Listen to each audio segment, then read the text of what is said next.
La Somalie a annoncé l'expulsion de milliers de soldats éthiopiens stationnés dans le pays d'ici fin 2024 afin de contribuer à la sécurité. Selon un haut responsable somalien, cet accord devrait prendre effet en cas de non-refus d'abandon de l'Éthiopie de l'accord portuaire controversé avec la région séparatiste du Somaliland. Dans le cadre de la mission de maintien de la paix de l'Union africaine dans ce pays de la Corne de l'Afrique, au moins 3000 soldats éthiopiens ont été stationnés. 5000 à 7000 autres sont stationnés dans plusieurs régions du pays dans le cadre d'un accord bilatéral. Les relations entre les deux pays se sont détériorées plus tôt cette année après que l'Éthiopie ait accepté de louer 20 km de côte au Somaliland, une partie de la Somalie qui revendique son indépendance et jouit d'une autonomie effective depuis 1991, mais n'a pas réussi à obtenir une reconnaissance internationale. Selon les experts en sécurité, cette décision risquerait de déstabiliser davantage la Somalie dans la mesure où les forces locales seraient incapables de combler le vide sécuritaire qui serait probablement exploité par les combattants d'Al-Shabaab, une filiale d'Al-Qaïda.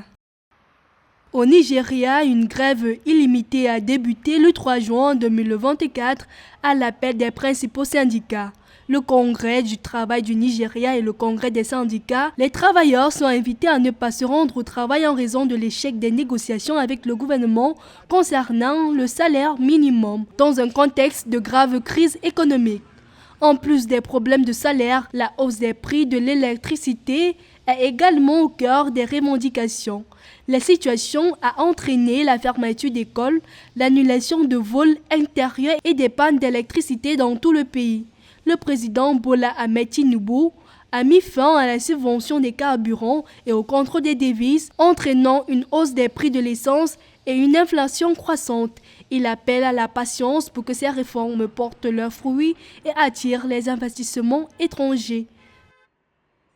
La nouvelle banque de développement appartenant à l'organisation intergouvernementale des BRICS explore la possibilité de financer des projets d'infrastructure dans des pays extérieurs aux 11 membres du bloc. Une initiative qui vise à débloquer des fonds supplémentaires pour moderniser les infrastructures dans des pays africains tels que le Kenya. L'Afrique du Sud, pays membre des BRICS, encourage la nouvelle banque de développement à financer des projets à travers l'Afrique, facilitant ainsi le commerce et offrant des opportunités d'investissement aux entreprises des BRICS. Cette démarche réussie permettra aux institutions privées et publiques africaines d'accéder à plus de 50 milliards de dollars de capital de la nouvelle banque de développement qui était auparavant réservée aux entreprises implantées dans les pays BRICS. À noter que l'organisation intergouvernementale qui réunit plus de 10 pays, notamment le Brésil, la Russie, l'Inde, la Chine, l'Afrique du Sud, l'Éthiopie, l'Égypte, l'Iran, les Émirats arabes unis, promeut une reconnaissance de la multipolarité des équilibres économiques et politiques mondiaux.